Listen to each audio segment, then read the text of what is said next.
بسكوت ناجح جدا ولذيذ، شكله حلو وهيكون مناسب جدا للمة العيلة بدون مضرب كهربائي او ماكينة. هيعمل معايا كمية كبيرة جدا، شكله لذيذ وكمان مقرمش، شكله ما اتغيرش تماما بعد التسوية، وممكن لو مبتدئين هتقوموا تحضروه على طول بمنتهى السهولة.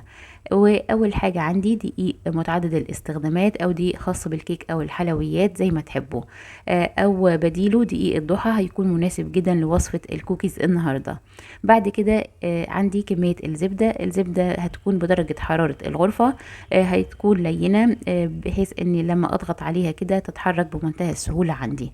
وكمان عندي حوالي 160 جرام من السكر البودرة علشان يديني طعم مظبوط للكوكيز، ما يكونش مسكر قوي ولا كمان يعني كمية السكر فيه قليلة جدا. وعندي 4 صفار من البيض، استخدمت صفار بس في وصفة النهاردة، مش هتحتاج اي نوع من البيض الكامل. استخدمت 4 صفار بيض مع 1 ظرف من الفانيلا او حوالي 16 جرام من الفانيلا. بعد كده هبتدي اضيف الزبدة لينة بدرجة حرارة الغرفة.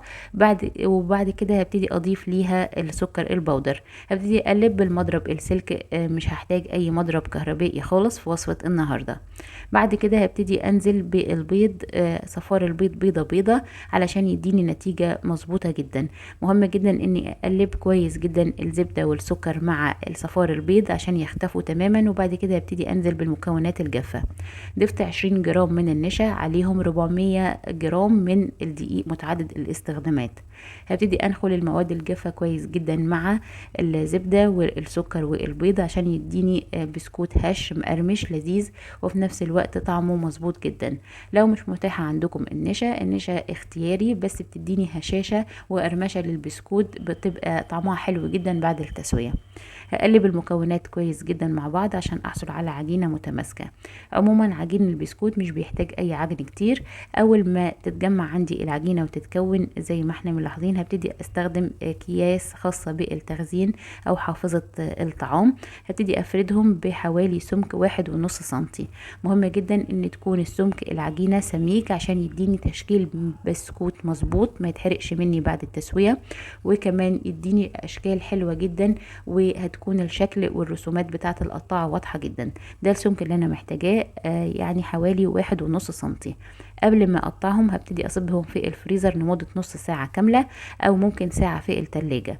مهمة جدا الخطوة دي، استخدم العجين وهو بارد جدا من التلاجة عشان يديني تقطيع مظبوط، شكل القطاعات ما يتغيرش بعد التسوية. هنعمله باي اشكال بنفضلها، ممكن دوائر او مربعات او زي الكوكيز الامريكان، بيدي شكل حلو جدا. انا حبيت استخدم قطاعات مختلفة عشان اديكوا اختيارات كتيرة، وكمان هيكون مناسب في التشكيل لاي احجام بنفضلها. هسيبه في الفريزر مرة تانية، هيقعد تقريبا 5 دقايق قبل دخوله في الفرن. الفرن يكون ساخن مسبقا على درجة حرارة 180، هيقعد تقريبا 15 دقيقة. بعد مرور 15 دقيقة حصل على بسكوت ذهبي لذيذ جدا، واخد قرمشة مظبوطة، شكله متغيرش تماما بعد التسوية، محتفظ بشكله ناعم جدا. هسيبه يبرد تماما، ما امسكهوش خالص قبل ما يبرد. مهمة جدا الخطوة دي عشان ما يتكسرش مني. بعد كده بعد ما يبرد تماما هبتدي اضيفه على راك، ممكن نزينه بتزيين كتير. ان شاء الله في الفيديو اللي جاي هسيب لكم افكار كتيرة للتزيين، ممكن ترجعوا لها في اي وقت. قطعته بقلوب وقطعات وردات صغيرة، بتدي شكل حلو جدا، وكمان في نفس الوقت الأطفال بينبسطوا بيها. ونستغل أطراف العجين في استخدام الوردات الصغيرة دي، بتدي شكل حلو جدا بعد التسوية. بتمنى تكون فكرة تحضير بسكوت الزبدة الفاخر عجبتكم وتحضروها بمنتهى السهولة. هتعمل معانا كمية كبيرة جدا من البسكوت، هتعمل تقريبا أكتر من 70 حبة من البسكوت، لذيذ جدا. وكمان هيكون مناسب لأجواء العيد والفطار الصبح في العيد ومع كوباية الشاي أو القهوة. هتكون ريحته حلوة جدا، مالية البيت سعادة، مالية البيت أجواء الأعياد وذكريات الطفولة.